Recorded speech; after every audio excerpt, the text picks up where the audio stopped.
ನೋಡಿ, ರುಚಿಕರವಾದ ಕಡಲೆಬೇಳೆ ವಡೆ ರೆಡಿಯಾಗಿದೆ. ಹಾಯ್, ಎಲ್ರು ಹೇಗಿದ್ದೀರಾ? ಚೆನ್ನಾಗಿದ್ದೀರಾ ಅಂತ ಭಾವಿಸ್ತೀನಿ. ನಾವು ಕೂಡ ಚೆನ್ನಾಗಿದ್ದೀವಿ. ಇವತ್ತು ಕಡಲೆಬೇಳೆ ವಡೆ ಮಾಡೋದು ಹೇಗೆ ಅಂತ ತೋರಿಸ್ಕೊಡ್ತಾ ಇದ್ದೀನಿ. ನೆನೆಸಿಟ್ಟಿರೋಂಥ ಕಡಲೆಬೇಳೆ, ಸಾಂಬಾರ್ ಸೊಪ್ಪು, ಈರುಳ್ಳಿ, ಹಸಿಮೆಣಸಿನಕಾಯಿ, 2 ಲವಂಗ, 1 ಇಂಚು ಚಕ್ಕೆ, ಹಾಗೆ 1/4 ಇಂಚು ಶುಂಠಿನ ತಗೊಂಡಿದ್ದೀನಿ, ಕರಿಬೇವಿನ ಸೊಪ್ಪು. ಇಷ್ಟನ್ನ ನಾವು ನುಣ್ಣಗೆ ರುಬ್ಕೊಳ್ಳೋಣ. ನೋಡಿ, ಈಗ ಇದನ್ನ ಹೀಗೆ ನಾನು ರುಬ್ಕೊಂಡಿದ್ದೀನಿ.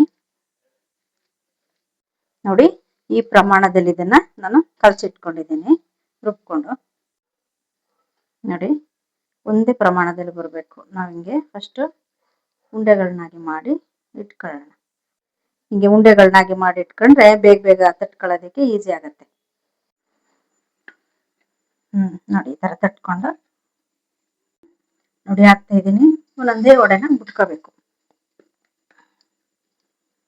ನೋಡಿ, ಆಗ್ತಾ ಇದೆ.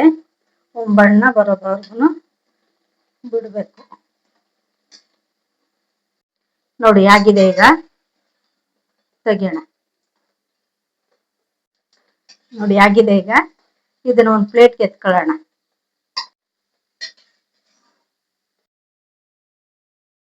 ನೋಡಿ, ರುಚಿಕರವಾದ ಕಡಲೆಬೇಳೆ ವಡೆ ರೆಡಿಯಾಗಿದೆ.